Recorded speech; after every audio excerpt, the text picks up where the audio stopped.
இல்லை இப்போ திருப்பி வாரிசு அரசியலாக கையில் எடுக்க ஆரம்பிச்சிட்டாங்க டிஎம்கே. இப்போ எப்படி ஸ்டாலின் வந்தாரோ உதயநிதி வந்தாரோ அது மாதிரி அவருடைய மகனை இன்பவதியை முன்னிறுத்த போகிறாங்க அப்படிங்கிற மாதிரி விஷயங்களும் சொல்லப்படுது. இது வந்து நேற்று நடந்த, குறிப்பாக வந்து நேற்று நடந்த உங்களுக்கு விழிப்பில்லை என்றால் என்ன, அதுக்கு உதயநிதி சொன்னது ஒரு சரியான ஒன்று. நாங்கள் ஜனநாயக ரீதியாகத்தானே வருகிறோம் என்று சொன்னார். இதை நான் ஏன் கேட்குறேன்னா, நேற்று நடந்த அந்த செயல் நான் உங்கள்கிட்ட சொன்னேன் இல்லையா, அவங்களுடைய உதயநிதி அவருடைய மகனை வந்து அந்த முன்னறிக்கையில் ஈடுபடுத்துகின்ற போது நாடு எங்கே, ஏன்னா போன வருடம் வரையும் எந்த எதிர்ப்பு கிளம்ப வேண்டும் என்றால் ஆளுங்கட்சியிலிருந்து கிளம்ப வேண்டும். ஆளுங்கட்சியிலிருந்து ஏன் கிளம்பவில்லை?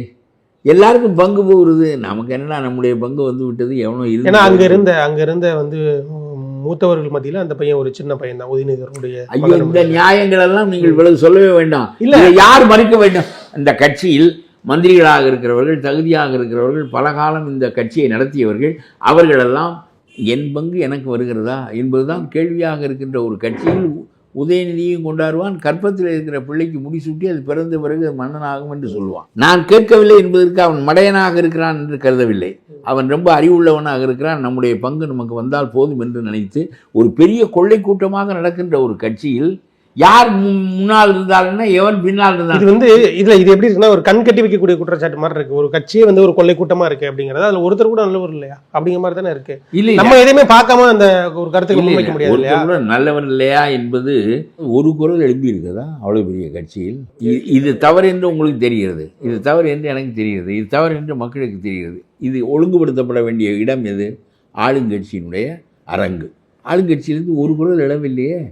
ஒருவன் கூடவா யோக்கியன் இல்லை என்ற கேள்வியை எத்தனை தடவை வைத்தாலும் இல்லை என்றுதான் பதில் வரும். இல்லை, இவர்களுக்கும் அது புரியாதுன்னு நினைக்கிறீங்களா? இப்போ உதயநிதியோ இல்லை வந்து திரு ஸ்டாலின் அவர்கள் அவன் ஆட்சி செய்கிறவன் குனிந்திருக்கிறவன் ஏண்டா என் மீது குதிரை இருக்கிறாய் என்று கேட்பதா, உட்கார்ந்து இருக்கிறவன் கேட்பானா? என்ன நீங்க தலைகீழா பேசுகிறீர்கள்? உட்கார்ந்துருக்கிறவனுக்கு சுகமாக இருக்கிறது. மகனையும் ஏறி உட்கார்ந்து கொள்ள சொல்கிறான்.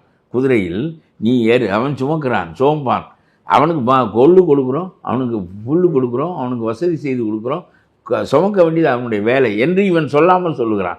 மகனையும் ஏற்றி உட்கார வைத்துக் கொள்ளுகிறான். இது கேட்க வேண்டும். ஒரு பெரிய கொள்ளை கூட்டத்தில் இது அப்படித்தான் இருக்கும்.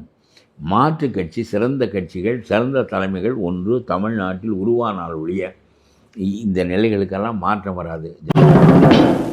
சீர்மேவு குருபதம் சிந்தையொடு வாக்கிலும் சிறமீது வைத்து போற்றி ஜெகமலாமச்ச ஜெயக்கொடி பறக்க விடும் சுதர்மசேனை.